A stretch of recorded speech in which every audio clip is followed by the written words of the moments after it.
All right, I'm live up in here. It's been a minute. Almost forgot how to do this. Just kidding. Still do the podcast every week, but haven't done Juice Opinions in a while. So let me know who's here. Put something in the chat. Make sure the chat's working on screen.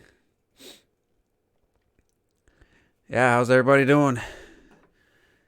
Staying at home? Going out now? Get your hair cut? Get a tattoo? I had to cut my own hair. Didn't on the sides anyway. It doesn't look too bad. Pretty happy with it, but can't wait to get it professionally done again. It's getting pretty long on top, but yeah, I haven't been. It's been a while. Should probably look up to see when the last Juice Opinions. What's up, Trizzy? My cat hears me talking, so now she's got to come in, make noise. Probably come up here.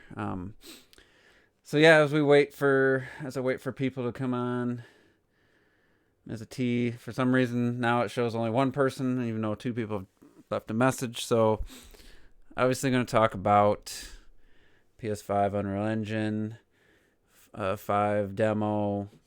I'm going to talk about Paper Mario announcement, stuff like that. Get into some gaming. The Last of Us Part 2 final trailer. Release date. Ghost of Tsushima, or Ghost of Tsushima, as they said in the State of Play yesterday. But I also want to talk about why I really haven't done a Juice Opinions. I haven't really been gaming much. I made time for some Rocket League. I haven't really I think the last time I played Doom Eternal was probably 2 weekends ago, and that was the last game I played other than Rocket League. So I actually played a little Shadow of the Tomb Raider last night. I what do you call it? Put new thermal paste on my GPU. It turned out I didn't have any issues, but my buddy had done it and he had some paste left over, so he gave it to me. So it was fine. The paste wasn't like super hard. It was kind of like the consistency of like silly putty, I guess, but it wasn't as dry and bad as I thought it was going to be. So I just played probably about 45 minutes of Shadow of the Tomb Raider just to see what the temp was going to do. But anyway, before we get into the gaming, I know most of the people, usually when I do these streams, I get most of my viewership towards the end, right before I'm about to cut out, and all of a sudden I get like 20 people watching. So I'm going to start off with a story from the past and transition that into a kind of a gaming topic. So I want to take you back to June 12th, 1993. I know for some of you that's before you're born. For me, I was 14, about 14 and a half. It was a Saturday afternoon, it was probably early afternoon, and went with my mom to the local cinema. The Cinema Carousel. It was recently, probably I think the year before, they added on like 8 theaters, and they were all stadium style. And then we had there was like 8 old ones, the old low, if you've been to an old theater or you remember, there was no like high rise. It was more like that, and you had trouble seeing over the person in front of you. But anyway, so we get our tickets. We go to the theater 1. The stadium seating was new. I don't even know if I had been in that actual theater room yet. Maybe, who knows? I didn't go to a ton of movies. Maybe Terminator 2 was in that one. I can't remember, in 92 or 91. But either way, so we sit down. We're waiting for the movie to start, and this is what I see. I was not expecting it. I wasn't prepared for it. And this obviously is going to be low quality video and audio. Seen this, and my mind was fucking blown. I'd never heard digital sound. It was the first time I heard it. I never heard audio panning from front to back. Like when the logo comes up,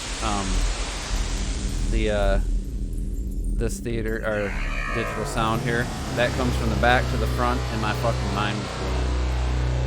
I don't know how else to say it. It changed to basically my whole viewpoint on entertainment, movies, from that moment forward was forever changed. And of course, Jurassic Park started with the logo, with the bass, the doom, the Velociraptor cage scene. And I just could not believe. I didn't know there was some advancement in audio. My cat sees like a bug or something. I didn't know there was digital projectors. I knew none of this stuff before going to see that movie. I just knew I wanted to see a movie with dinosaurs. And so yeah, after that moment, that's all I thought about. I saw it again at the cheap theater that didn't, like months later, that didn't have the sound, the digital sound. It played that logo, but it wasn't anywhere near as cool.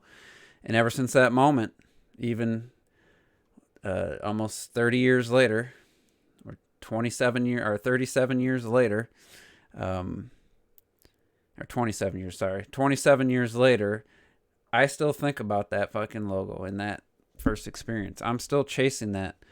So about, I would say 95, 96, I went with my mom down to we had a furniture store that had JVC brand electronics. I think it was JVC and I forget the other brand.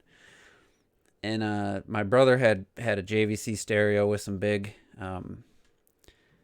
floor standing speakers with like 12-inch woofers and stuff. And so I was like, all right, I need a stereo. I bought a dual cassette deck that I had to wait for Christmas on, but I got the stereo, the receiver. I don't know the exact year, but I want to say it was 96. Bought two similar speakers what my brother had. I'm gonna try to find a picture of the ones they were.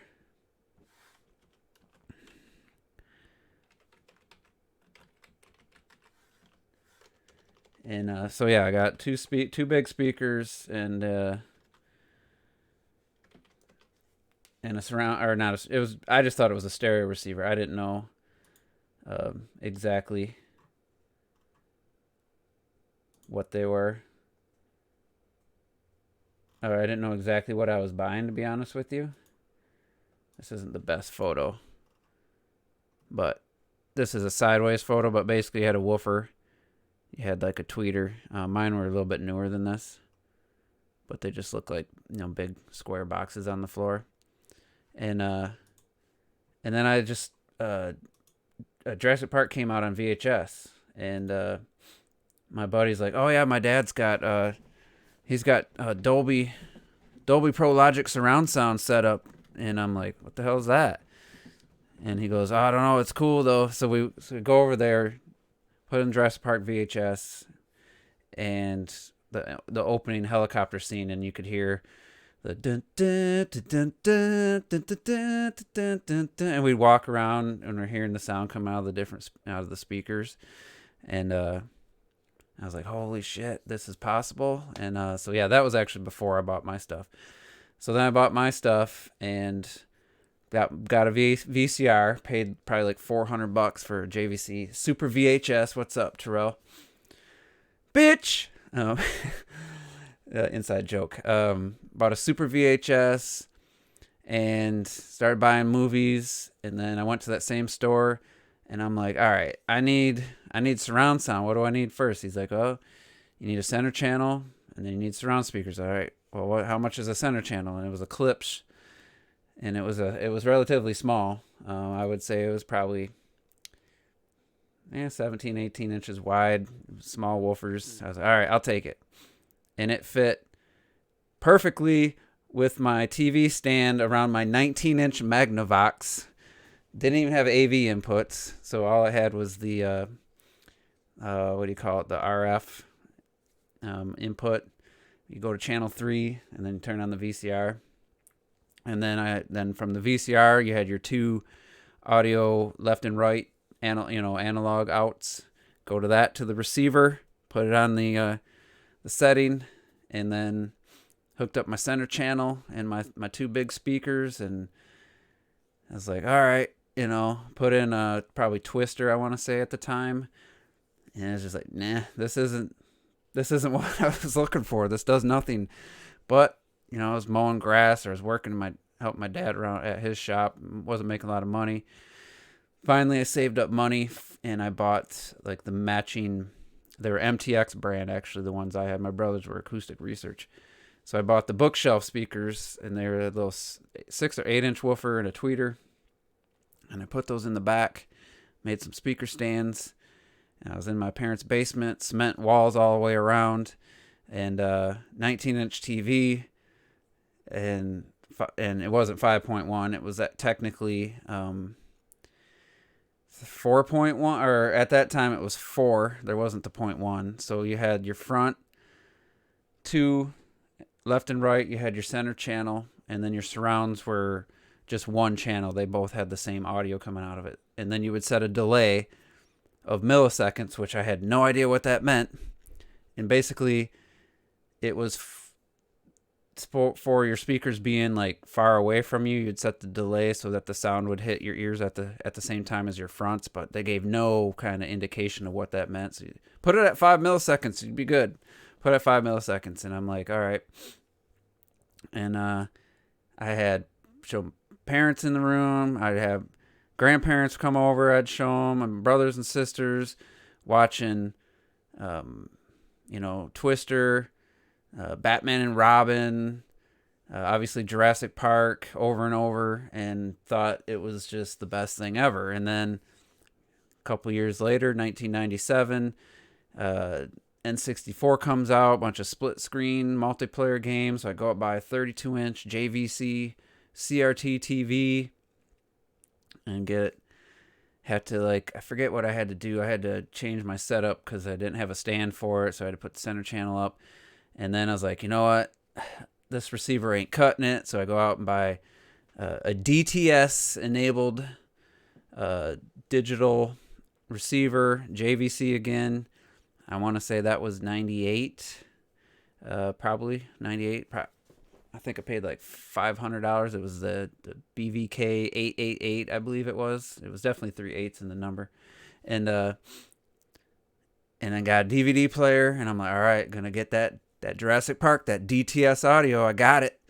And then of course Jurassic Park didn't come out for, I think, till 98 or 99. It didn't have the disc flying that I showed earlier. It wasn't until I got 12 Monkeys on DVD that it had that DTS, the actual disc flying, and that I mean, I was so happy that day, but at the same time, I knew something was missing, so I had to go buy a subwoofer. Bought a piece of shit subwoofer. It was absolute garbage. Paid like $250 for it. It was absolute. It never was good, but and I've just ever since then. It's getting later and later with my upgrades, but for a while there, I went from that to a $1,000 Onkyo receiver, and one of the biggest upgrades I made. And we'll get back to gaming here in a minute, but biggest upgrades I made was it was at Circuit City, and I went to their demo room, and they have these narrow tower speakers. It was Polk Audio, and they were like $1,000 a pair, and they were open box, and I got them for $700 on a whim. I didn't really do any research back then. There wasn't like tons of places to do research, but internet was there, but it wasn't as used as normal. And I hooked them up. My dad was curious, and I turned it up. We were listening to music or something, and he's like, these aren't very loud. And as he said that, I was like, huh? And what the revelation we had was, and I had it way more than he did, but we were so used to loud being hurting your ears, blaring, distortion. Weren't used to loud sounding crystal clear or sounding normal. It sounded like quiet volumes, but except at really high volumes, and it didn't hurt your ears. And like I said, he thought it wasn't loud until he tried to tell me it wasn't loud, and I could barely hear him. And that's when I realized that there was a difference between $200 speakers and $1,000 speakers, which I got for $700. They actually had built-in powered woofers, so you had to plug them into a wall and adjust each one separately like that. But it was just my mind wasn't blown like the DTS logo and all the other improvements, but that's when I realized, all right, this time to stop like playing around. I'm not one of those guys that went in and going to spend thousands and thousands of dollars on a pair of speakers. I mean, there's literally speakers out that are $45,000 each that you can buy. Like, there's the common price for a hi-fi system. The speakers are $10,000. So I'm not nowhere near that. But what that told me was there's a difference between just going and buying whatever and then going to the next level. And man, my camera feels like it needs to move over. I think I did take it down last week. But anyway, so the end of this long thing is just say I've had a passion for this kind of stuff for a long time. And those speakers I was just talking about, I bought those in 2000, I want to say 2002 or 2003. And then I upgraded in 2009. My buddy gave me his Polk Audios, which were a step above. When he lost his house, we built a theater room, which I'm going to show you a photo of right now. I spent a summer making this room right here. The screen size was enlarged. The photographer did it. It was only a 57-inch. It was ridiculously small. Yeah, I helped build this stage and wrap it with fabric. These walls, all the black you see is 2-inch fiberglass sound insulation wrapped in faux suede. I built these beams. We stained them. He ran the lights. It was like a 9-foot ceiling. It was a 23-foot long room by like 13 wide. I don't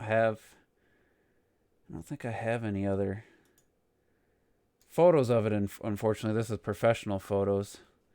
And and he did all this. He bought the fabric. There's a 2-inch pink insulation under here. I had read that the first third of the room insulation, all behind here, is your speakers. Your center channel is up here. You got the 2 speakers. You got the receiver and DVD player, because this was before Blu-ray. This was 2005. And these panels popped off with Velcro. And then this it's like stage, like this is just foam beam wrapped in fabric. We glued all this shit to the wall, so the next owner had a hell of a time. And this behind here, surround this TV, was built with 2x4s. You could probably set a car on it and it wouldn't have bent. We overdid it. We built it specifically to one TV shape and size and one speaker height. It was stupid, but the results were amazing. So I ended up with speakers out of this room and got them in my room, and then had to upgrade my receiver in 2010 to get close to the same level that he had. But my room's always been off. I've always dreamt of having a room like this.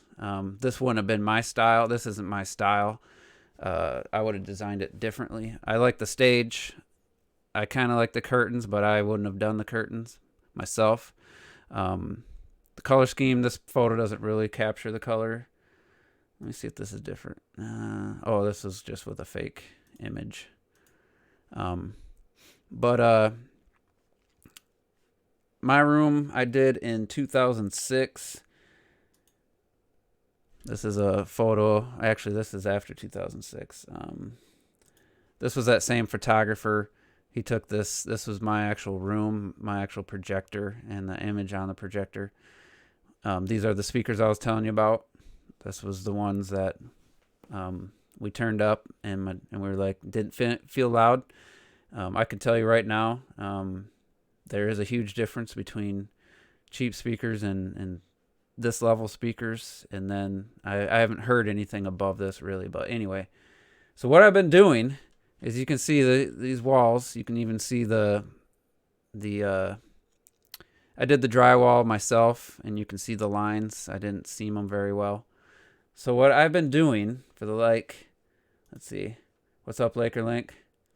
Yeah, Polk Audio is like the best speakers for the price. Yeah, you can spend $2,000 and get significantly better speakers, but I paid $700 for these pair right now on Crutchfield, or maybe not. I looked last week. They have closer. It's closer to. Where's that other photo? It's closer to these speakers here. They're on sale for $219 each. So this is when I put a new screen up. So for I think it was $450 after, and then with tax and free shipping.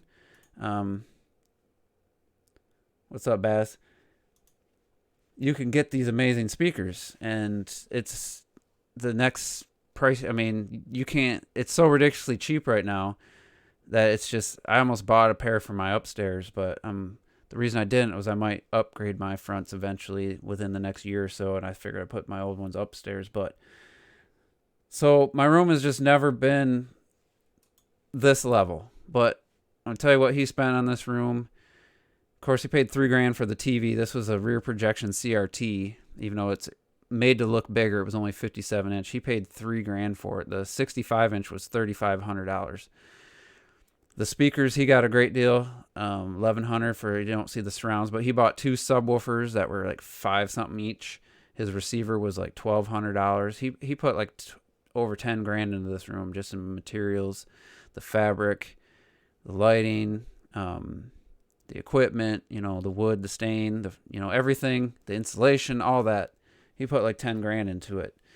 And I settled for this because I built this little speaker stand, it was fine. It was impressive. It was a 77-inch screen. This is actual size. I already had the projector. I had all the stuff from my parents' house. So I've just been kind of a very casual enthusiast the last few years. I go months without watching a movie. I went probably 3 months without even turning it on at the end of last year into this year. But something about being home, looking up coronavirus shit, back in March, I stumbled across a YouTuber. Sound bars are actually, I hate sound bars. There's a couple really high end ones that you might as well buy fucking tower speakers. They're so expensive. I think sound bars it's better than TV speakers, but don't get me started on sound bars. Anyway, so I stumbled across this guy, Youth Man, and he's like in his 50s or late 40s, and he has a pretty impressive screen. I don't say his theater room in general isn't amazing, but he's got this awesome CinemaScope screen, which, let's see if I can find a photo. And I was like, oh, he's got content. Let me watch a video. And it was something that caught my eye. He reminds me of OJ. He's definitely about the algorithm, and he knows what he's doing. He's like a web designer, so he has good video quality, 4K quality with he's got a good mic, and makes good stuff. Not the most informative, but he's passionate, and you know what? Watching him talk about his home theater just awakened something in me that had been dead. Not dead, but had been dormant for a long, long time. So this is his room. This is what his room looks like. Can I get a full screen? So he had a guy built this. This is a 150-inch CinemaScope screen that just lifts right up. But as you can see, I don't like his color, but he has windows here. He's got sliding doors here that his speakers. He sits like 9 feet from this huge screen, which is ridiculous, but whatever. This is behind the screen. He doesn't have these subs anymore, but he's got 50,000 subs. This is, the rest of his room. Old furniture, old projector, but he's a very, he's been doing well on YouTube, so he buys some high end shit. This is if I was gonna do one, this is what my front wall would look something like this. I don't like the wood, but I just want to see this image. That's low res, but this is kind of the front wall. Not I wouldn't do red, but that's kind of the idea I'd want to do because that just looks really nice. But anyway, seeing this guy passionate about home theater, I'm like, holy shit. So he's did a video, and I was like, man, I got my room and just haven't really used it. What can I do? And then he had a video about DIY acoustic panels. Stage venue towers. That's nice. JBL's quality speaker. What's up, Renee? What's up, Visor? What's up, Ace?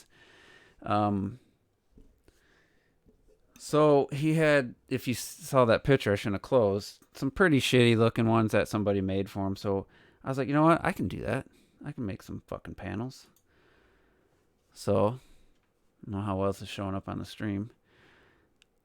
I had already had these. I had some eggshell foam that I glued to some 1/2-inch insulation. Let me see. This one's better, I think. Yeah. So I built these frames, and then there's 4-inch insulation, sound insulation in this one and this one. I don't like this fabric. I need to refabric it with this fabric. And so it took a while. Cut all the boards, sand them, glue them, sand them, put the insulation in, wrap them in fabric. I did 2 on the back wall. I put pyramid foam here. So here's my surrounds, and then I have back surrounds. I have a 1080p Sony projector. I've made this door. Used to be just a sheet out of a room darkening curtain, and I stitched, sewed it up to fit. I don't have a photo of it, but I lifted my subwoofer up because I was having audio problems with my subwoofer. It was either too low or way too loud, and it turns out cement floors are terrible for bass. So just trying to find pictures that don't look so terrible. But yeah, this was where I did these, but I didn't have the panels there. Didn't have the thing behind the center channel. And the reason you do this is it stops sound from bouncing all over your room.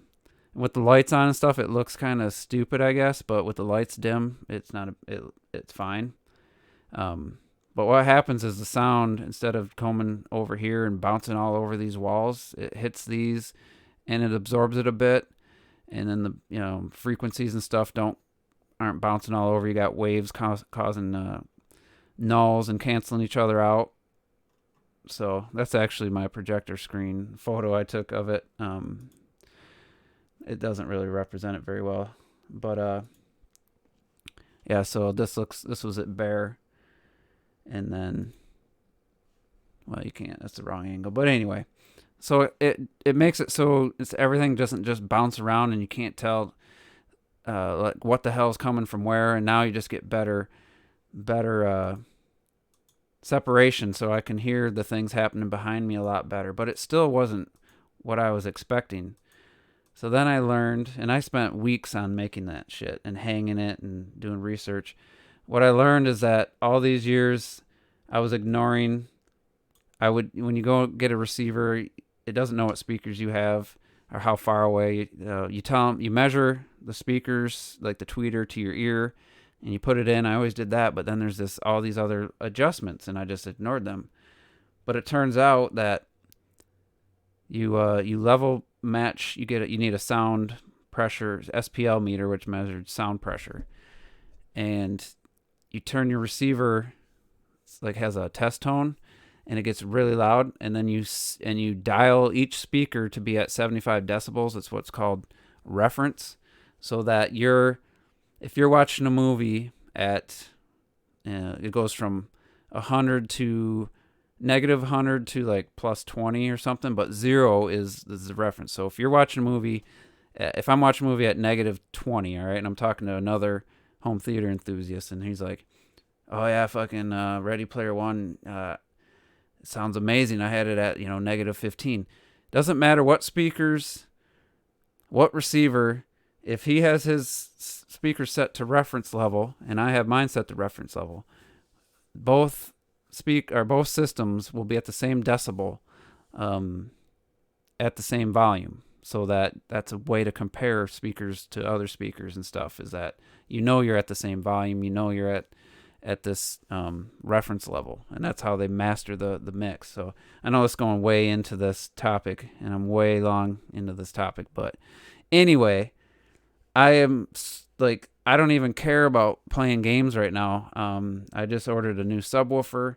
I figured out I had my old one in the wrong spot. I lifted it up 12 inches, made a box to put it on. I moved it away from the side wall about 8 inches, and it went from I could hear the sub. I knew exactly where it was. My ear would pick it up, to now it just blends in with the rest of the speakers, and I'm definitely getting happier with it. I can hear the surround effects better now that I've adjusted the levels. And I mean, Ready Player One is, I've always liked the movie, but now it's, that car chase scene is single-handedly the best like audio experience I've ever heard in a movie. It's all out. It's all out. Everything, like every speaker's available for sounds. There's no limit in it to the front speakers, whatever. So I just been really, really passionate about that. I'm super excited. I'm got some money from refinancing my house. I'm gonna upgrade either my receiver or my speakers soon. Might wait to see if Memorial Day or 4th of July will be any sales. But anyway, that's what I've been doing. That's what I love. So turn that back into gaming. So I know sometimes people just are joking around and stuff, but over the past couple years, I have been, I wouldn't say offended, but get a little hurt sometimes, because when I talk about that, when a surround mix or the sound quality of a game, or talk about how awesome a game looks with HDR or on my new 4K TV, even a Switch game like Luigi's Mansion, how just amazing the colors look on my OLED TV upstairs, or just any kind of talk like that. It's coming from that place. It's coming from that guy who saw Jurassic Park in '93 and was just absolutely blown away and been infatuated with achieving that. I mean, I've achieved that and then some, I feel, years ago, but that's just my passion. It has nothing to do with graphics, does nothing to do with being a resolution whore. It's just, to me, you take something that's good, like a game, like music, like a movie, like a live concert. It's got Hans Zimmer's Live in Prague Orchestra performance from 2017. It's amazing. I just don't see what the problem is with appreciating that stuff at a higher quality. If I ever come across that I'm trying to, like, I'm bragging or anything, that's completely not the case. And if somebody had, let's say somebody was telling me about $100,000 sound room they had, I'm gonna, like, I've never had that jealous, like, thoughts that I've experienced against me. And so I'm just always like, oh man, I bet that sounds awesome. I would never say to somebody, oh, does it make that song better? Does it make those lyrics better? Like, when people say that to me about when I said, oh man, Resident Evil 2 and HDR is just amazing. Yeah, Switch audio is heavily compressed. It's pretty bad. But when I say stuff like that, I'm not dogging Nintendo. I'm not dogging the Switch. I'm just stating a fact as an audiophile. But when I say Resident Evil 2 looks amazing in HDR, I get multiple people. Does it make the game more fun? And I'm putting that voice on because that's how I truly feel about people who say that. That's just the most ignorant, stupid, like, insulting thing you can say to somebody, because it shows a lot of insecurities, I think. It has nothing to do with, a bad game's a bad game. A bad movie's a bad movie. Even though for a movie, a bad movie can have a scene worthy of buying the Blu-ray. Like Jupiter Ascending has a couple demo-worthy scenes. I actually don't mind the movie. I know people hate it. So you could argue, I could probably get some good points in a debate about good sound actually making a movie better. I would say sound more so than picture quality. But if you have like a really good, whether it's 5.1, whether it's 7.1, whether it's 7.2 or a full Dolby Atmos 7.2.4 speaker setup with $10,000 in amps, or if you have a $2,000 system, a good system like that, hearing whether it's a good story or bad story, but if it has good sound, a good sound mix with lots of activity in the surrounds and good bass and all that, that will elevate a movie. So for gaming, not as much. Sound can elevate it, but HDR or having a really good 4K TV that does colors, that's one of the things. It's not the resolution of these TVs that when I talk, a lot of times I was telling Clocked it, you wouldn't believe the difference in color, and it's called color brightness or color saturation. A TV can be bright, but can it be bright and also still deliver accurate colors? And that's what a lot of 4K TVs are capable of. So all you Nintendo, all the Nintendo fans, Switch owners, you don't need a 4K Switch to take advantage of a 4K TV. You're going to see the colors are going to pop so much, and I know this from personal experience. I had an LG Plasma low end. Just get the LG OLED, man. The smart TV features are instant. It's got the wand remote like a Wii remote for pointer. I absolutely love my LG TV. It's more of it's a smart TV. It's almost too smart. There's a lot of options. Every input, every source has its own picture settings that can be saved. So if you're watching, let's say you go to DVD, let's say you're on HDMI 1 and your Xbox One's hooked up to it. If it's just 1080 SDR, it has picture settings that you set. Obviously, you want to be in game mode. It has super low latency. That's the other thing about LG is has the lowest latency for input lag. But then I put in a 4K Blu-ray disc, and it's HDR. So then you go into the picture settings. It's a completely separate set of settings for HDR that you can set, and it saves. So next time you put it in HDR. But then if it's Dolby Vision, it has another savable set of picture options that are completely separate from standard HDR. And then you go to a 4K signal, which is what I was just talking about. But if you go to 4K SDR, standard dynamic range, it has its own memory for picture settings. You go to HDR, it's different settings. I mean, there's a lot to remember. There's a lot to tweak. I was watching something. I'm like, man, this doesn't pop. And it was just, I don't know if it was the YouTube app or the Netflix app. I think it was the YouTube app. And I'm like, oh, shit, let me go into the settings. Oh, yeah, the one setting was turned down. And it's just, anyway. But getting back to the original point. So saying or appreciating like Nintendo games on a 4K TV has nothing to do with resolution. Like I was saying, the colors. I had a LG Plasma. It was 2013. It was, I think, $1,100. I got it free. Well, my 5-year warranty on my previous HD TV that went bad. They gave me that LG Plasma. I didn't want it, but they gave it to me, and I think retail was $1,200. It was a 60-inch, and I was playing Wii U in 2012, and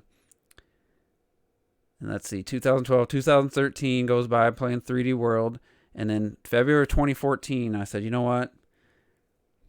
I need a good TV. I'm sick of. I've always wanted a Sony. I've always wanted a higher end TV, and get the C9 though, Rogue. Don't get the B9 unless it's a major price difference. The C9 has the better processor. That's way quicker, and the price has been dropping. They actually have a 42-inch coming out. That's going to be geared towards gaming. That's probably going to be, I'm guessing, $1,200. So you might want to look out for that. I don't know what size you're thinking, but I got 65, and that was I wish I could have gone a little bigger, but the 77 inch is like $8,000 or something. But either way, so I get on, I look up Sony. I bought the best 1080p TV they had. The next step up was a full LED backlit, and I want to say it was like $4,500 or something. And I was like, I ain't not paying that. So I bought the next step down. It was normally $25, and it was like on sale for like $22. My buddy told me he'd give me $500 for that plasma. I don't know why. He didn't know any better, so I sold that to him for $500. And I got the Sony, and it was, like I said, one of the best. It was one of the best 1080p TVs out right then. And I hook up. Same day I got it was the day Donkey Kong Country Tropical Freeze comes out. And I put it on. I had no time. I had people over, and just barely got it set up and hooked up. But later on, I went through the various menus and figured out what I wanted to set. And I tell you, the difference between that Sony and that both 1080p TVs, both flat screens, one's a plasma, one's a LCD LED. Plasmas were supposed to be the better technology, but it was a lower end one. And the difference, I'm not shitting you, was so vast going from Wii U, from that old TV to the new TV. I said this, I don't know if you guys, if T or anybody will remember. I don't know if we were friends back then. I know whoever I was talking to, probably the guys that were, we had game nights and we were playing Call of Duty a lot right before that. But it literally felt like I went from Wii to fucking PlayStation 4. Like, that's how big a jump, just from going from a lesser TV to a better TV, which was, it was around the same time, but LG they didn't do plasmas very well. And that was just a fact.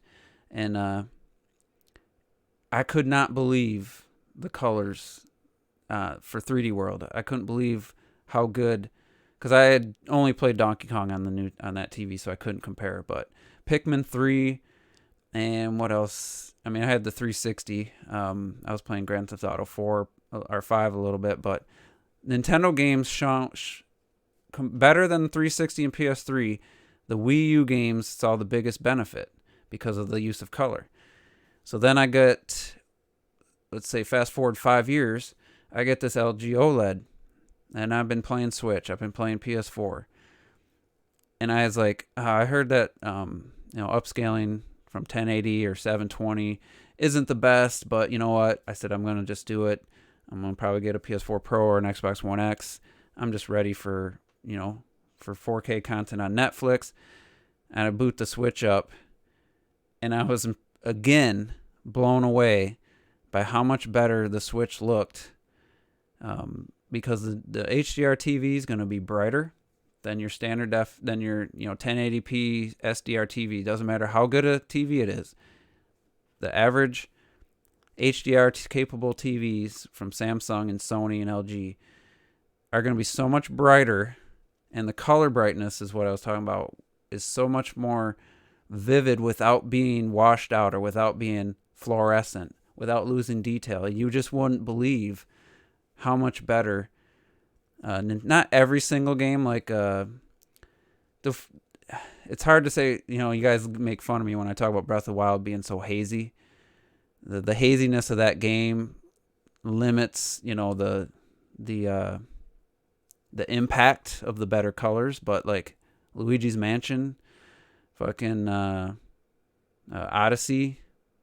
What other games did I have? But anyway, just blew me away. So anytime I'm talking about stuff like that, hopefully you were here in the beginning and heard that super long story about my journey from watching Jurassic Park to being a home theater enthusiast. That's where it's coming from. It has nothing to do with graphics whoring or nothing like that. Like, it's just just to state it once and for all, I don't appreciate the does it make the game any better comments, or no, it doesn't. Well, you could argue in some cases, depends on what TV you have now or what you're playing games on, it could potentially make a game better in the fact that you might be able to see what's going on. If you had like a really low quality, or there's instances where you'd be like, holy shit, I couldn't even see that before. Like my brother, his rear projection Mitsubishi's bulb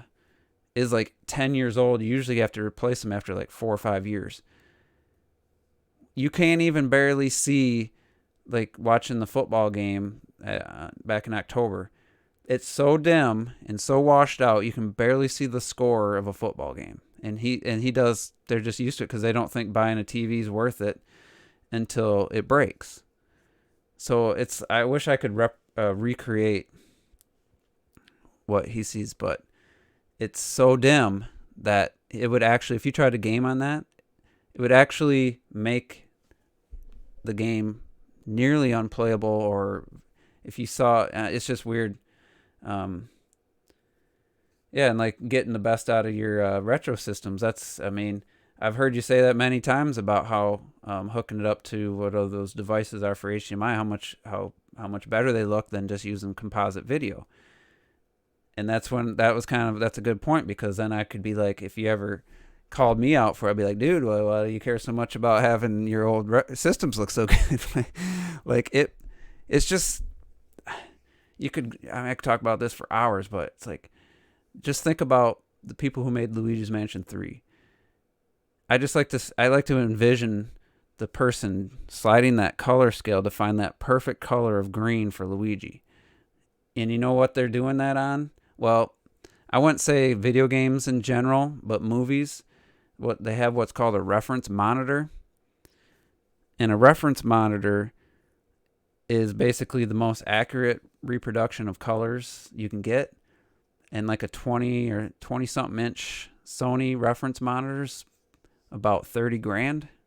And every single like major movie studio editing or color correcting person, they have those reference monitors, just like they have reference audio when they mix the sound. So,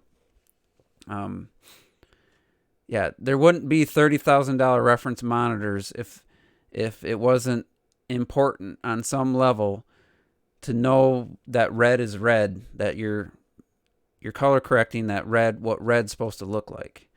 They wouldn't do that if it wasn't important. So my motto has always been, I want as close to what the artist's intent was as possible. I don't I don't have any of like the motion shit on, or I don't put it on Vivid. I know people that put their TV right on Vivid when they get it, and it's just like ridiculously oversaturated with color. I just want to be as close to what the intent was as far as movies. That's why I'll buy a movie on 4K if I read it's been remastered, like The Fifth Element, and completely restored and preserved to as good as it's ever looked. So to me, that stuff has always been. I didn't buy a Sony TV 20 years ago. There's no way I could have afforded it. And I understand that it's, for some people, it's not worth the money for that. To them, their hobby might be photos. They might go out and spend $5,000 on a camera, and to them, a TV's a TV, who cares? But I'm just telling you, for me, that's why I always bring up that stuff. It's just, seeing Ori and the Will of the Wisps on my 1440p monitor, that art style, looking crisp, looking amazing. And then going back to my Xbox One S, which, it's 1080p, but it's really blurry. I don't even know. It outputs 1080, but I feel like the on-screen resolution's really low, like probably 720p, especially the moving stuff. And it's so blurry that it's just like, I'd rather play it on my computer. That art style looks so beautiful. I don't want to see it blurry. That has more to do with the Xbox One, obviously. When I get the Series X, I think I might wait to finish that game until I get the Series X, and then I'll be able to see it on my OLED in its full glory, hopefully.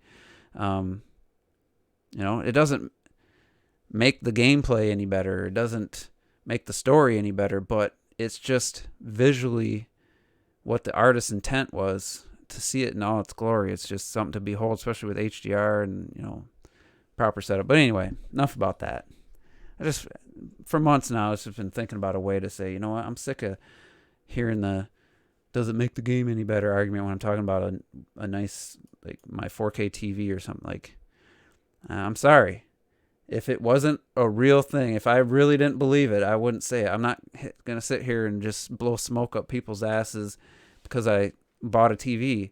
Like, there is a legit benefit that I've seen, and I didn't expect the Switch to be that amazing or look that much better, and HDR to just blow me away, because I had not seen HDR blow me away yet. And then until Resident Evil 2, basically, Uncharted Lost Legacy, and I was like, holy shit, this is the HDR from SDR is as big of a jump as going from standard def TV to an HD TV. When you see it with the right source, on the right TV, in the right conditions, usually at night, it's that big of a jump. But anyway, now that I've rambled on for an hour about stuff you guys don't care about, so yeah, we had Unreal Engine 5 demo, I guess I'll talk about.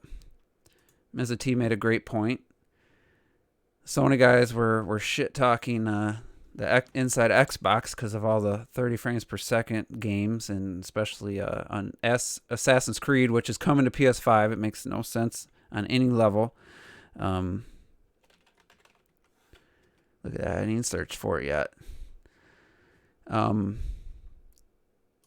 here's this PlayStation 5 Unreal Engine 5 demo. And it's at 1440p, and it's only 30 frames per second. Now, it is a little... Yeah, I know that too, but you're not... There's a lot of other people who say shit that it's like... And I think they mean it. It's like, well, does that make the game any better? Anyway.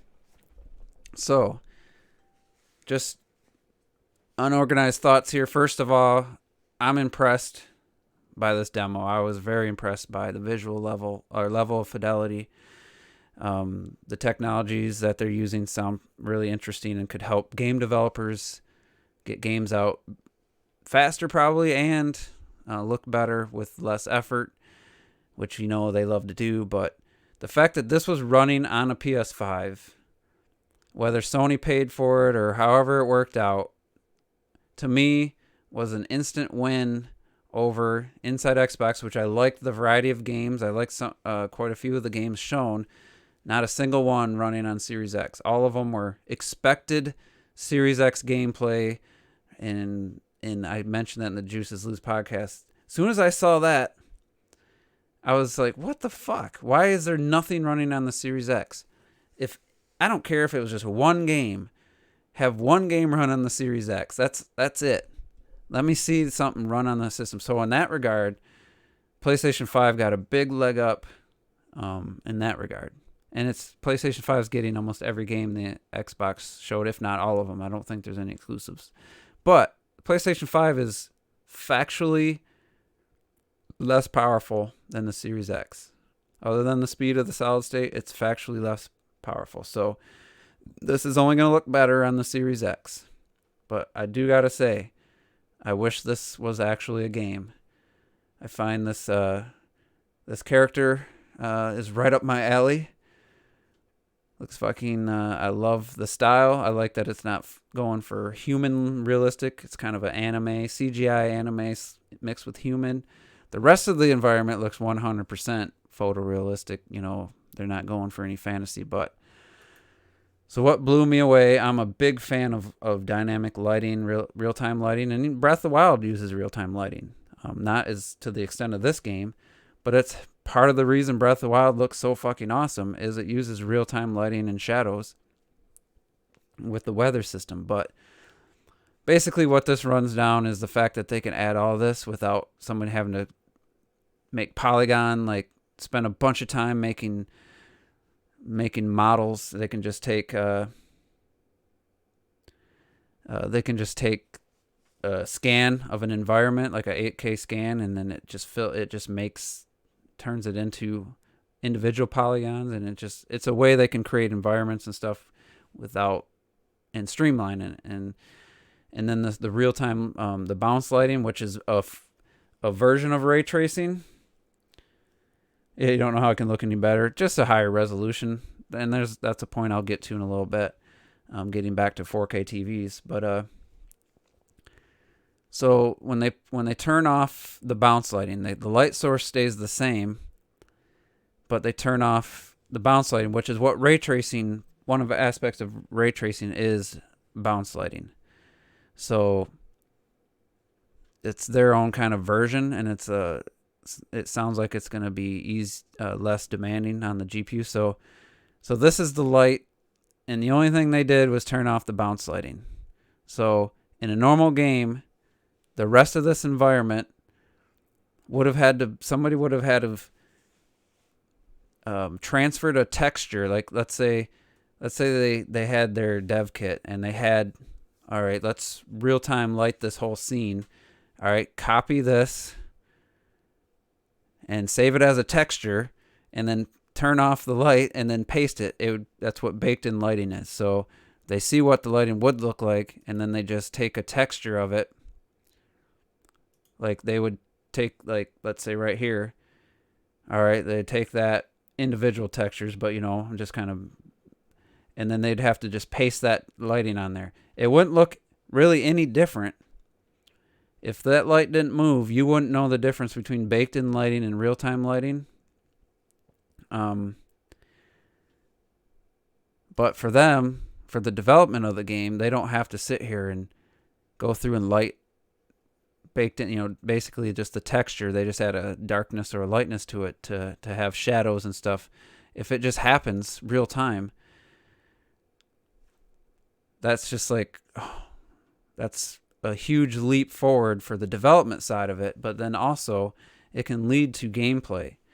And, but like I said, they could have baked in lighting, still light source, and you wouldn't know the difference. So something to keep in mind if you're judging it by some games that are already out, like Shadow of the Tomb Raider or something. They have a lot of baked in lighting. They add more real shadows to make it look more dynamic, but actual real-time lighting will be a game changer. It'd be one of those things that you'll play. Let's say you get a PS5 or Series X a couple years in, and then you'll be like, you know what? I'm gonna turn on my my old PS4 or whatever. Even though it has backwards compatibility, I'm gonna play a God of War, and you're gonna look at God of War and you're gonna be like, holy shit, what the fuck? Why does that look static? I've noticed it even a little bit already. We don't have this full dynamic lighting, but going back to games that have just 100% static lighting, you already see it. I've already seen the difference. So you're going to say a couple years into the generation, you're going to be used to this more real-time lighting. This water looks terrible, by the way. You're going to go back to games and you're just going to be like, whoa, like I didn't think the difference was that big, but it's going to be one of those kind of like going to Blu-ray from DVD. At first I was like, yeah, it looks a little cleaner, not that big a difference. What was that, 2000? When did I buy a Blu-ray player? 2007 I bought a Blu-ray player. So 10 years of DVD. First year of a Blu-ray player, I didn't think there was much difference. Now, I went back to watch a Blu-ray from like 99 or 2000 versus, or DVD, sorry, versus the latest Blu-ray, like Ready Player One or Joker. I'd say Joker is probably one of the best looking Blu-rays out there, just image quality overall. And just going from Joker on Blu-ray, I didn't watch the 4K version yet, and then going to early generation DVD. I told the guys, I think it was Twister or something, I was like, it looks like fucking VHS, and I'm not even exaggerating. Yeah, VHS looks terrible. There's no way it looks anywhere near VHS level. But the difference between, and I'll pause this here. The difference between a current Blu-ray disc and the compression technology is getting better. That's probably the biggest aspect. And then going to even a mid-generation or early generation DVD, the difference is just vast. But going from DVD to Blu-ray those first couple years, it didn't feel like much of a difference. I think that's what's going to happen with this dynamic real-time lighting when you go back to games that don't have it. Like Dead Space had a real-time light, the flashlight or whatever, but that light didn't realistically illuminate the rest of the room. The rest of the room was still just baked in lighting. And like they show here, having these bugs react to the light, and it could be done now, but that's hints at a really cool gameplay mechanic. It doesn't have to involve bugs, but with this bounce lighting, imagine this was an Uncharted game instead of a puzzle where you just turn something until it finally works. You have to have the light bounce just right, or bounce off the certain color to blend with another color, to end up with like purple or something, and there's gameplay possibilities on display. Yeah, they're showcasing the detail in the statue and all that, whatever. But it just, just like when I talk about ray tracing, it's not graphics whoring. It's, it does make the games look better, but it's just the excitement of the future of gaming, because the idea is that ray tracing is going to replace polygons. So it's going to be like every ray of every beam, every pixel is coming technically from a proverbial ray, and then it's going to have a stopping point, and that's going to be your texture. This character could be composed all of rays instead of polygons. So that's the future. I don't know when we'll get to that point, but going to polygons was a huge deal, and I don't know what technically will change. Having rays be replacing polygons, but and this isn't a game. I mean, as a T said, like Clackett said, this is just a tech demo. But the last generation tech demos, we ended up getting games that looked better. I'd be happy with this level of visuals. If the next Tomb Raider game was at this level of visuals, I'm fine. Yeah, that's next gen to me. And then the point I talked about a little bit ago about 4K TVs, that's the thing.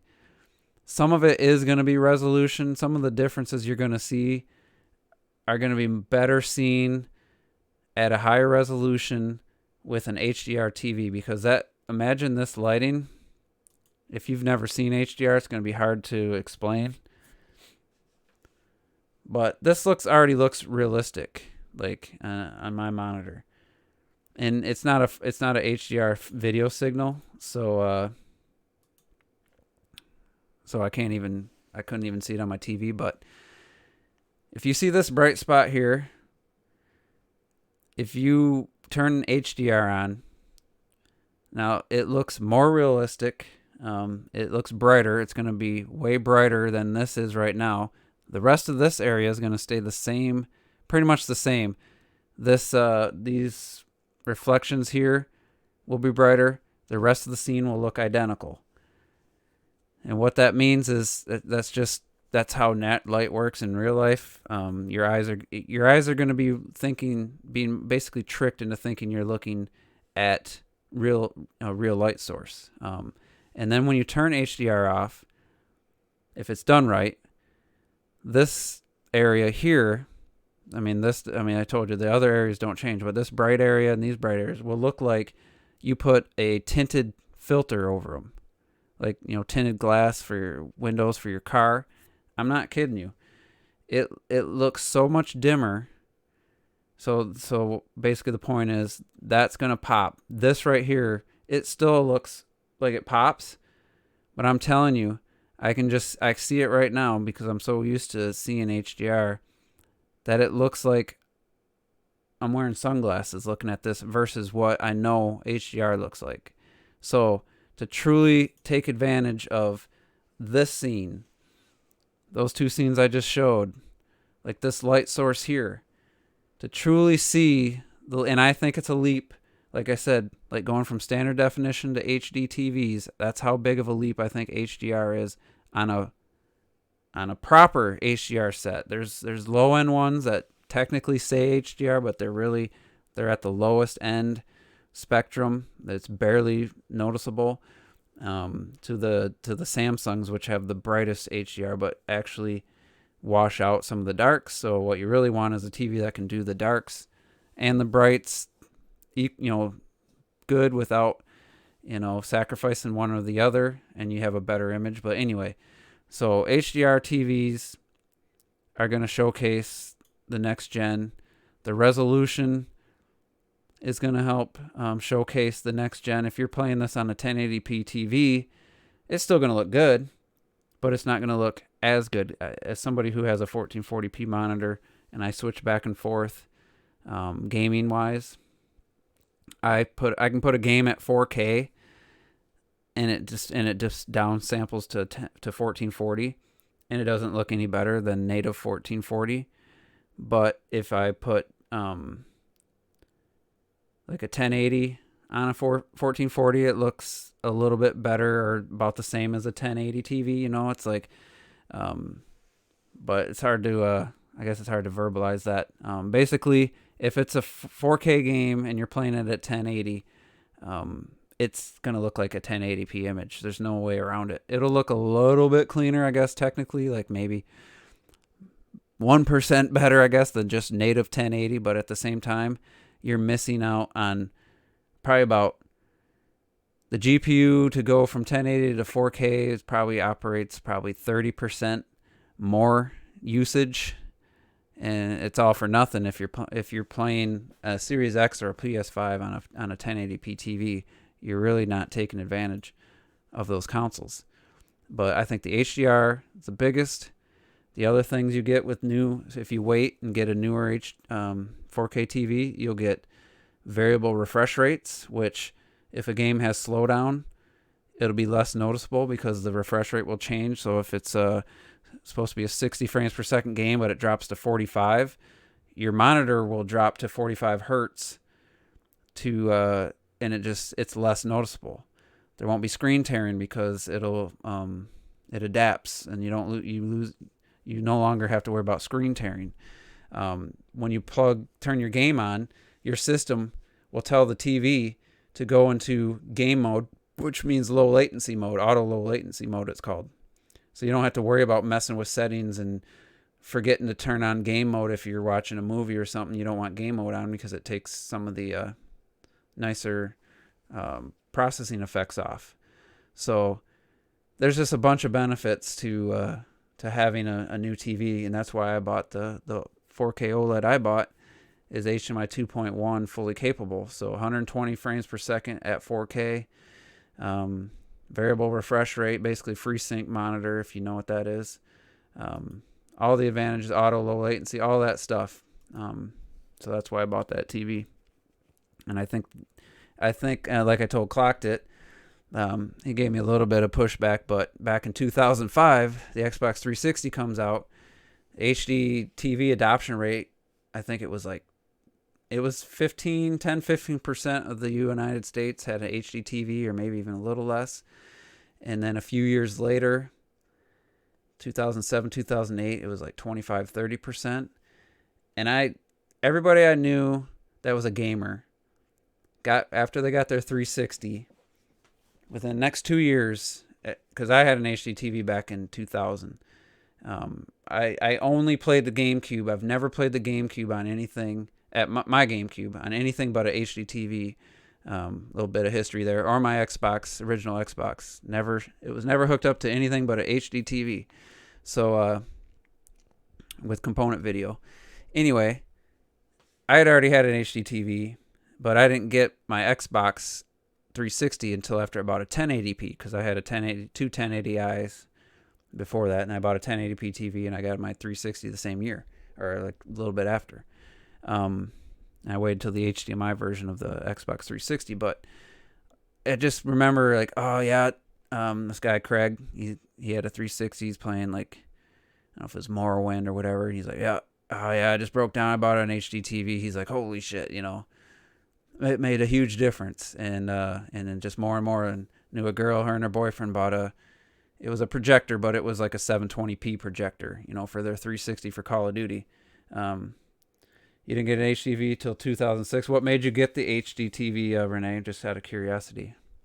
Was it for Blu-ray or was it for game consoles? Because there wasn't a lot of HD TV content to watch. There wasn't any. Blu-ray players were like $1,000. So I'm just curious. But just more and more people were just like, and they'd come to me because they knew I was the TV guy. I cared about that stuff. I was helping people hook up their surround sounds and stuff. And I just remember one by one, they all got the HD TVs. They weren't all good ones. Oh, your brother just bought you one, so no real reason. Did you have a 360 or PS3 to hook up to it? So yeah, I mean, it was just like, if you had an Xbox 360 hooked up to a 4x3 standard def TV, you were not getting the next gen leap that somebody with a widescreen HD TV was getting. You just weren't. I mean, the games were the same. The gameplay was the same. You had that scrunch image. You were losing a big chunk of the image, which could have affected your view. Maybe could have affected your actual experience, but it was night and day. And I think this next generation is going to be, even though that demo is running at 1440, with the upscaling techniques, it's going to look as good as native 4K. And I think that's, getting ready for the PS3, which had a Blu-ray player. So it's just, I think I would recommend, if you're thinking about getting a PS5 or Series X, look at some, wait till Black Friday, take advantage of a TV, take advantage of a deal, because they drop in price quite a bit around Black Fridays. I would say I would probably get that before buying a Series X or PS5, honestly. And make sure you get one with HDMI 2.1 support, so you get the features that you'll fully support the system. So anyway, yeah, I'm excited about the future and seeing an actual demo, whether it's a tech demo or not. I wish they would have panned the camera on and let me know, hey, yeah, they had a CRT. There was HD CRTVs though, Visor Grunt. I didn't share the story of my first time seeing an HD TV. It was 99 or 2000. I was at Best Buy in Grand Rapids, Michigan. It was a bigger city. We didn't have a Best Buy in my town. And then their little demo room, it was like a room off, all black, like velvet walls and stuff, and they had TVs. And up high, they had their one HD TV. It was a 1080i, 32-inch CRT, widescreen HD TV, playing like a nature show that was actually an HD from like a DirecTV or Dish Network. And I was like, holy shit, it looks like I'm looking out a window. I still remember it. I don't know if I'll ever forget that. But anyway, I would say that this generation, I'd be you're still gonna notice the visuals improvements and stuff with a 1080, but I think to truly experience what these consoles have to offer, having been a skeptic of 4K, been a skeptic of HDR, probably this time last year, even though I was looking at prices and stuff for 4K TVs, I was a skeptic. I was like, I haven't seen any movies don't look any different in 4K, which is kind of true. Not a big change, but it's the HDR. I don't care. The resolution isn't as big a deal with the PS4 Pro, which really doesn't do 4K. That HDR, when it's done right, I kid you not. And if you see, like, it's got to be set up right. It can't be in a bright room. It's got to be, if it's PS4, there you go in and you calibrate the brightness settings for HDR, and then each game you set. Terrell, I know he's probably not here anymore. His mom bought a Samsung 4K HDR TV, and he booted up the YouTube app and looked at some Doom Eternal HDR footage on YouTube, and he was impressed, and I was kind of surprised. But anyway, so we had that. I think it was a smart move though for Sony to do that, whether they paid for it or not, to actually show something running on a PlayStation 5.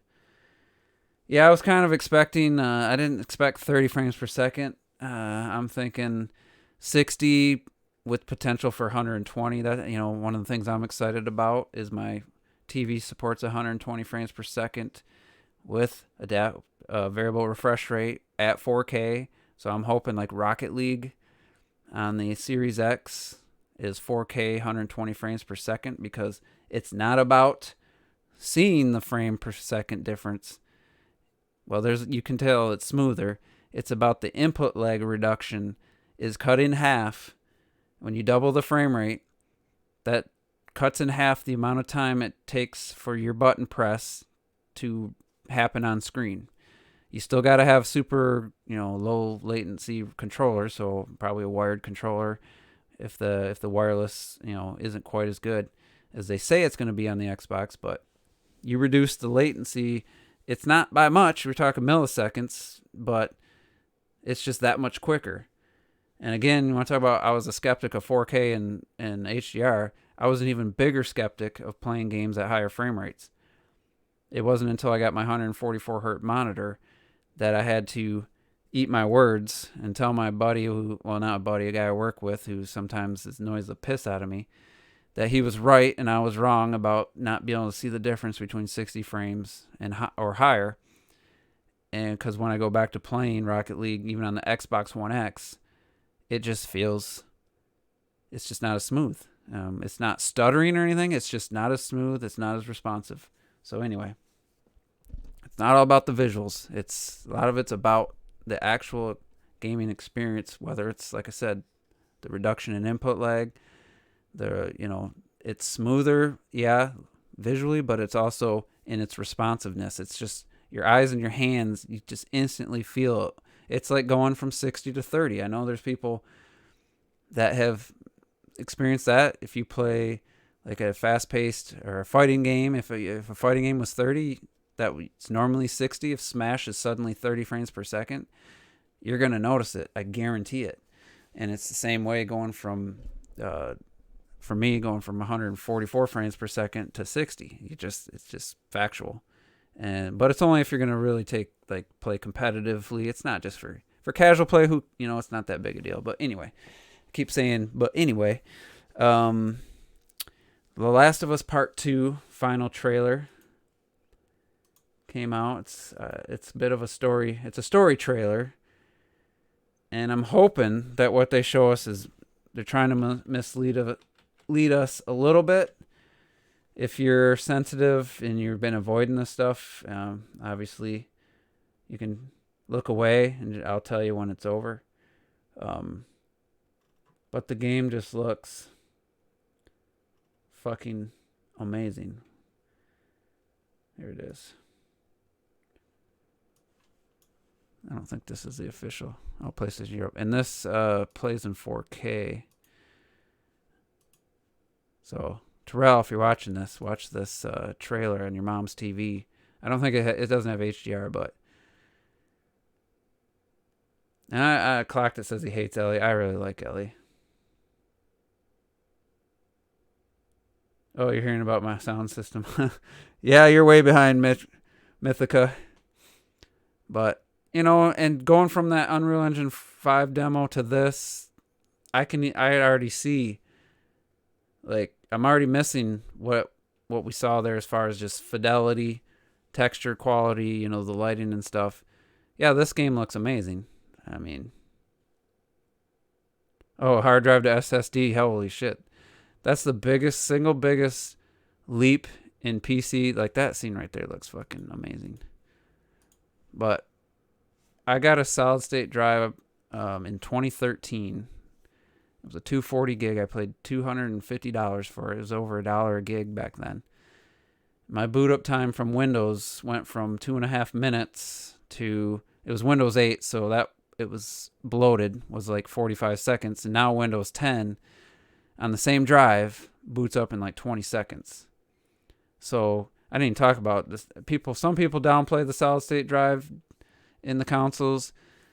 I think it's going to be a game changer, not just in loading speed, but once games are designed without having to support standard hard drives, spinning disk hard drives, once games can just, all right, this is a PS5 only game, this is a Series X only game, they don't have to worry about catering to somebody who has a 55,000 RPM disk hard drive.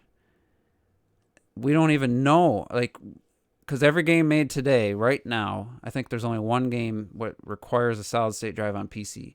Every game is designed to still work with a standard hard drive. We don't even know what it's going to be like when take that out of the equation. It's not just going to be loading times. It's going to be, like they said, things that can happen on screen instantly. They won't have to design games to hide loading and just, I can't even, who knows what the final fucking result will be with a game designed entirely for a solid state drive. Are these games going to be cross-gen like with Xbox? How you're buying on Xbox and getting Series X? I wonder if The Last of Us Toshima are going to do that. They haven't said it. And honestly, I'm probably going to wait on Ghost of Tsushima until I get a PS5. We'll have to see. We'll see what Nintendo's got in store for us. But yeah, this to me, like,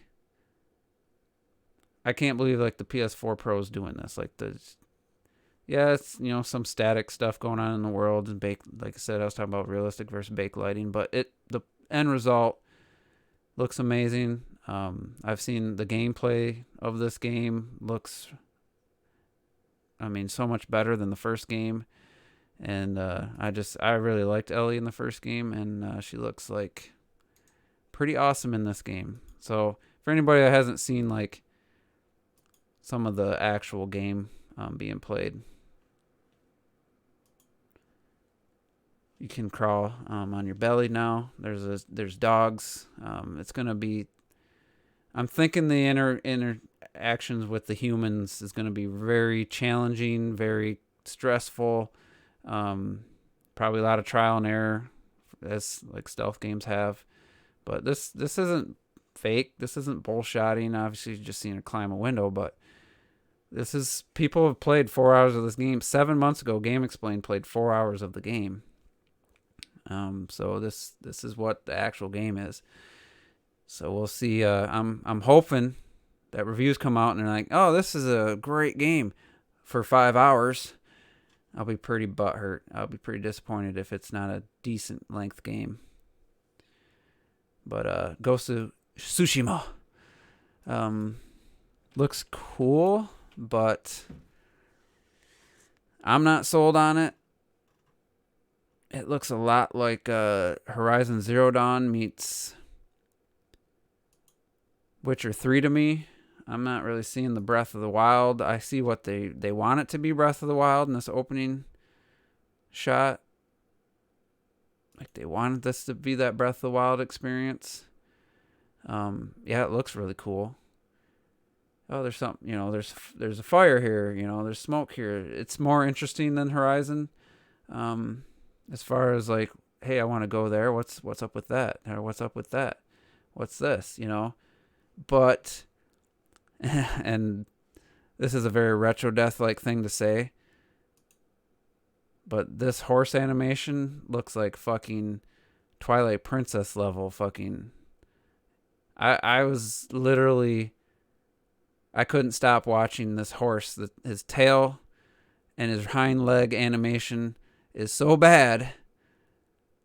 That is so fucking stiff that it distracted me. I didn't even look at the rest of the environment. I'm going to tell you the truth. I didn't even look like at this. This is the first time I'm seeing the rest of the environment. I could not take my eyes off this stiff ass horse animation. It's the little details, man. It's the little details. I'll talk about Paper Mario. I forgot to say in the beginning this is going to be really long. But, yeah, he's got mud on his legs. I would rather have fucking... Why does Shadow of the Colossus horse from 2005 animate significantly better than a 2020 game? I just don't understand. Maybe they had to limit the animation to have the rest of this world be so full of life and have the... If that was the compromise, was to have this wind and all this shit happening, I guess it was worth it, but just seeing, oh, there's a bear there, you could fight the bear, and then is this bamboo or some other? This almost looks like doesn't look like bamboo. I think once you see the horse animation, you won't unsee it because I can't not see it. Yeah, the grass looks amazing. A lot of the lighting and stuff looks really cool. The weather, it's very atmospheric. This will probably look pretty awesome with HDR.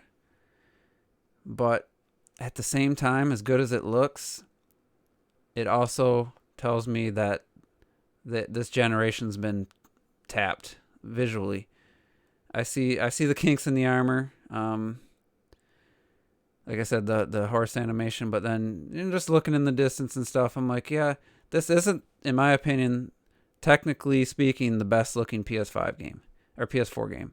Artistically, it's up there, but technically, looking at it, it's like, all right, they hit limitations. I kind of want to find out if the PS5 version, if it's going to be a free upgrade or a separate game, because I kind of want to wait until the PS5 for. It doesn't even look like that great of gameplay wise, so I might not ever get it. But I don't know. It looks great. Like I said, it's weird. It looks great at the same time. I'm definitely seeing the tapped out PS4, and this is the Pro version. I'm guessing the base model will look good and run well. That's one thing about Sony exclusives. They don't dip below 30 frames per second. Say what you will, it's only 30, but they don't dip below 30. There's 60 frames per second games that dip below 30. Wonderful 101 on Switch, for example. But at the same time, I'm already, like I said, I see we're at the end of this generation. There's no more they could do with this system. I don't care how much more time or money they have. There's no more they could do. This thing's tapped out. So I don't think the character model looks particularly amazing, or as far as the character. And the cutscenes look great, but, great looking game still. Don't get me wrong. I hope it's trying to explain this. It's very difficult to put into words. But, you know what I mean? I'm seeing that there's nowhere else to go with the PS4. And I think this is where they show him running through the yellow leaves. That's where it starts to lose me. The fox, it's a weird art style. It's a weird mixture of, people like to remember back on the Wii U, they talked about the Xenoblade Chronicles X had all the square, the water line was jagged and the rocks were all jagged. I saw a rock that made me think of that. Yeah, like these lines right here where they blend. People made shit talk the Wii U for doing that, or Breath of the Wild for doing that, So it's just like, that's one of the things, getting back to the Unreal 5 engine demo, that what they're talking about, like, this area is probably not going to be visited by a lot of people, but they don't have to build these separate assets. Like, they just take the image and it fills it in. And you could get a lot better. You don't run into some of the limitations. And this could be hard drive, who knows what it could be, but it's just stuff like that. And I'm not trying to graphics whore out here, but I'm just saying, like I said, as good as this looks, I see the engine's revving, max RPM, speed's topped out. Even though that looks really good, there's no more horsepower to get out of these systems. This looks cool, but it's the art style that wins it over. It's the lighting, it's the weather effects, it's the wind blowing, it's everything moving, especially in the photo mode where everything's still blowing. Looks fucking phenomenal. Now this looks phenomenal. Actually, the mode that I'd probably play it in is the black and white cinema mode. Looks fucking stunning. Probably play the whole game like this, honestly. I'm not a big black and white person either, but this just looks amazing. All right, last thing I'm going to talk about. Nintendo comes out, god damn it, of nowhere. We had a leak, but new Paper Mario game comes out in 2 months. Probably the best looking game on the Switch. I don't even know about probably. I think it's definitively the best looking game on Switch. Art style, technically speaking, some of the like depth of field effects, quality, just the quality of the lighting. Even going from Ghost of Tsushima to this, yeah, it's a completely different art style, but other than some jaggies here, it holds its own in my opinion. It just looks what I feel like Yoshi was trying to do with the Crafted World. Looks fucking amazing. Lighting is a huge thing. I don't know, guys downplay or don't think lighting can be just a game changer. I keep saying game changer. It's not because Trump said it either. Lighting can take a game and make it look like from a 360 game to a fucking Xbox One X game, just with changing the lighting. My cat is ready to fucking get all hyper, so I'm gonna have to end this pretty soon. But this game just looks gorgeous. I've never played a Paper Mario game in my life. I know, clocked it. I know, T. Sorry, never played even a demo of nothing. I've never played 1 second of a Paper Mario game. Don't know if I'll play this one, but I'm excited that it's a new game. It's not a port of Color Splash. It's not another Wii U port. It's a new game. It looks like a full game. We'll have to wait and see. People say the writing's really good in these games. The battle system hopefully is interesting. July 17th. Were they going to announce this at E3, you think? June? It's weird to me. It's a new strategy, obviously, and Intelligent Systems made it. And then you got fucking Samus Helmet. So what is this? Is that a hint to something? Is that a hint? I don't know. There's Donkey Kong right there. Intelligent Systems making it. I'll just play it again. What were they think that this is the best way? Is Breath of the Wild 2 gonna be announced in July and coming out in October, November? Like, it's weird to see games getting announced and coming out so soon. Mario Maker 2 last year. It's an interesting idea. We'll see. Maybe they just think this game didn't need. I think honestly, announcing a game too far does depends on the game. Breath of the Wild doesn't matter. It was going to be huge hyped when it came out. But other games, they just start to lose their luster by the third or fourth time you're seeing. I remember Death Stranding for one. They just kept showing this shit over and over and over for years and years and years. And I think it was a Sony game.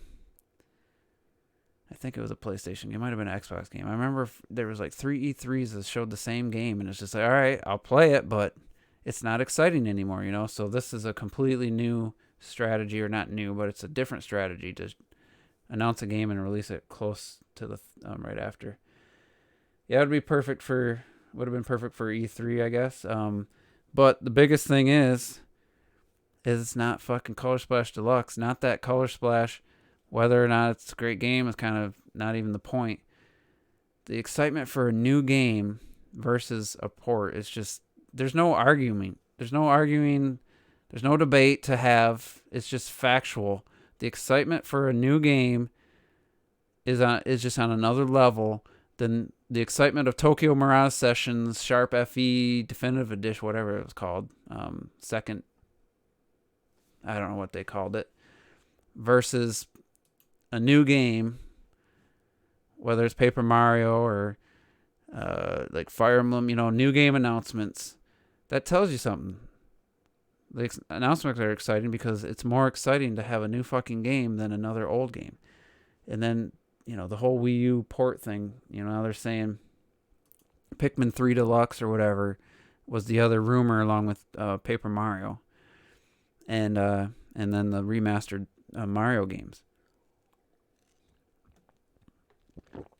I spilled water. Hold on.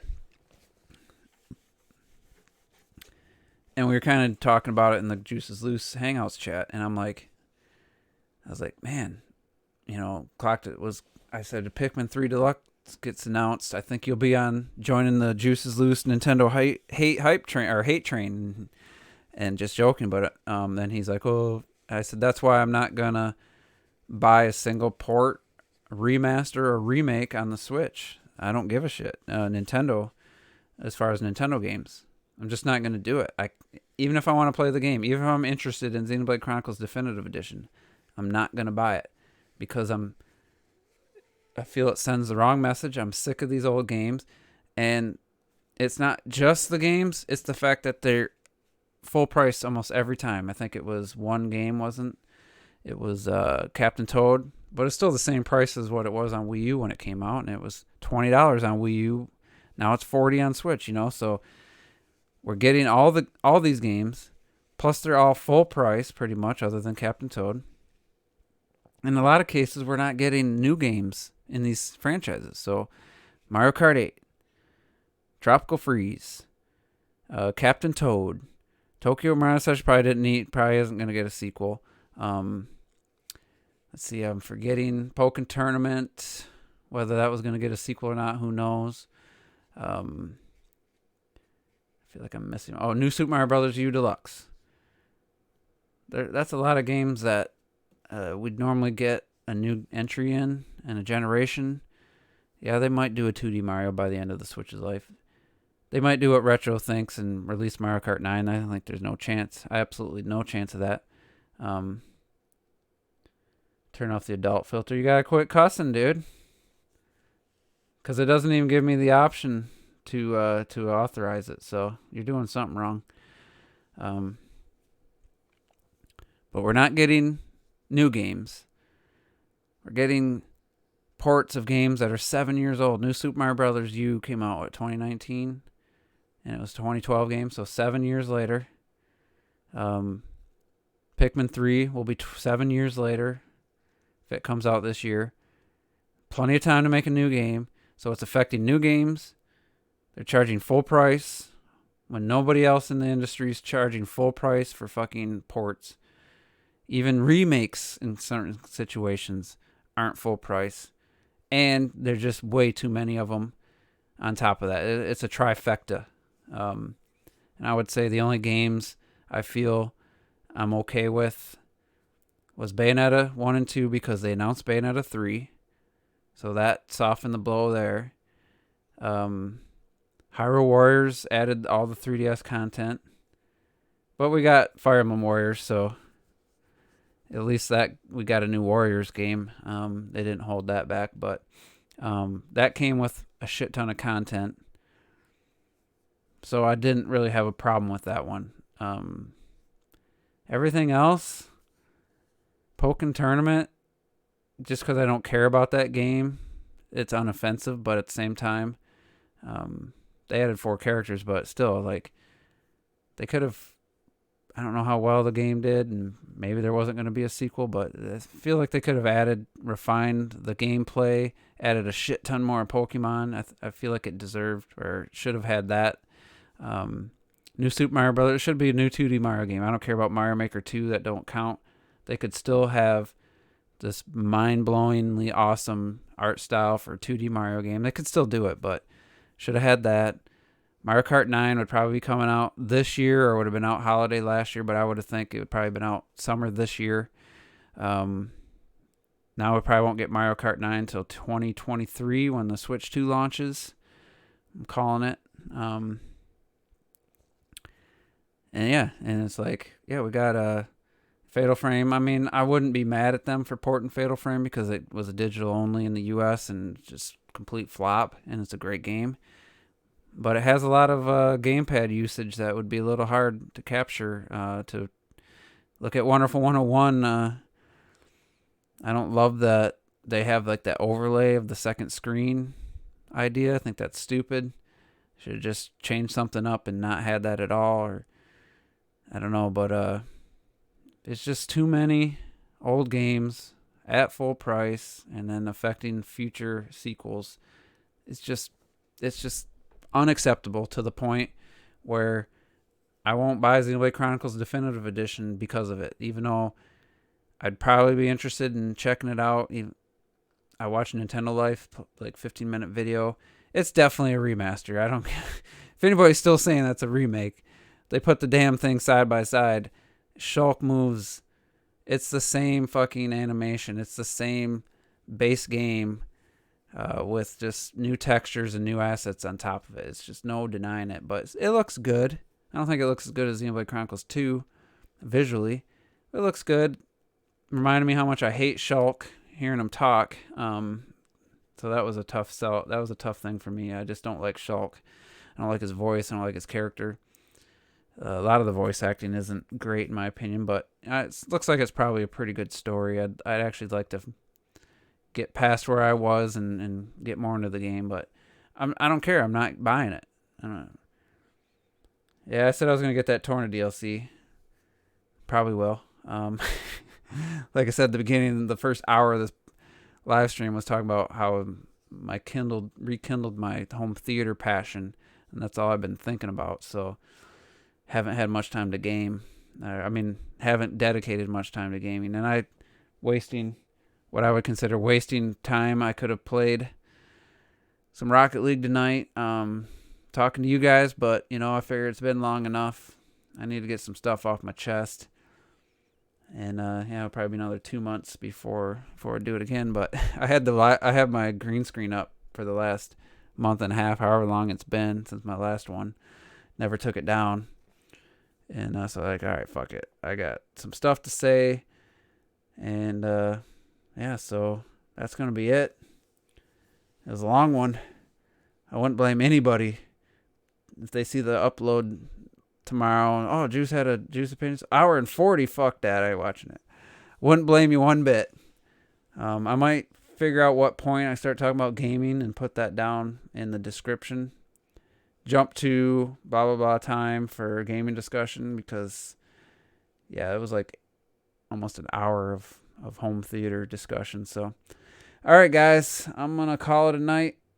I'm going to go entertain my cat for a little bit. And let's see. Let's not forget also the tough launch it faced. Yeah, I'm not mad at Xenoblade Chronicles because of the way it came out late. It was GameStop exclusive. But at the same time, I'm not giving them my $60. If it was $40, I'd probably buy it. But I just can't. I can't do it on principle. Can't do it if 3D World comes to the Switch. I can't do it if fucking Fatal Frame comes to the Switch, even though I hope everyone else buys it if you didn't buy it before.